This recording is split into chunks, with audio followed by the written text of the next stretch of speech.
শেখ হাসিনার সময় আমরা পেঁয়াজের দাম 300 টাকা হলে আমি কিন্তু বলেছি তুমি ক্ষমতা থেকে নামো, পেঁয়াজের দাম 300 টাকা। তার মানেটা হচ্ছে এই, স্মরণ করিয়ে দেয়া তুমি অবৈধভাবে ক্ষমতায় আছো, সো যত কিছু সমস্যা হবে আমি এটা ধরে তোমার পতন চাইবো। কিন্তু এটা একটা বৈধ সরকার, সো বৈধ সরকারকে ডিল করার প্রসেস হচ্ছে নির্বাচন।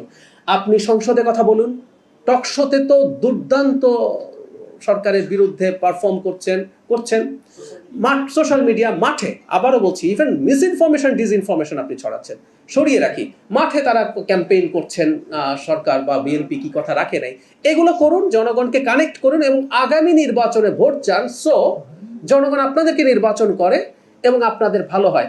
আমি তো বরং এটা মনে করি সরকার কিছু কিছু কাজ করছে না, এটা সরকারকে করানোর চাইতে আপনি হাতে রাখেন, এটা আপনার জন্য সুবিধা, এটা নিয়ে আপনি রাজনীতি করতে পারবেন, সরকারকে ক্রমাগত চাপে ফেলতে পারবেন।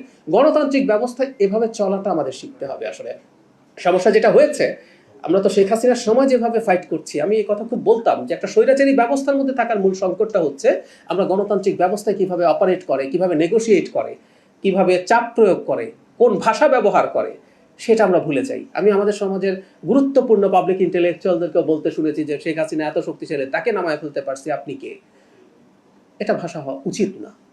বিএনপি কখনো কখনো তার বা এই সরকার তার কিছু প্রতিশ্রুতি থেকে যদি সরেও আসে, দেখেন কত ঘুরিয়ে পেঁচিয়ে কথা বলতে হচ্ছে, ক্লিয়ার করে কথা বলতে হচ্ছে। আমি এখনো মনে করি না এটা হয়েছে, যদি হয়ও সেটা যৌক্তিক সমালোচনা করুন, চাপ প্রয়োগ করুন, তাতে সরকার কাজগুলো করবে, আর না করলে তো 5 বছর পর নির্বাচন আছেই, সেখানে সেই ম্যান্ডেট বুঝিয়ে দেওয়া যাবে।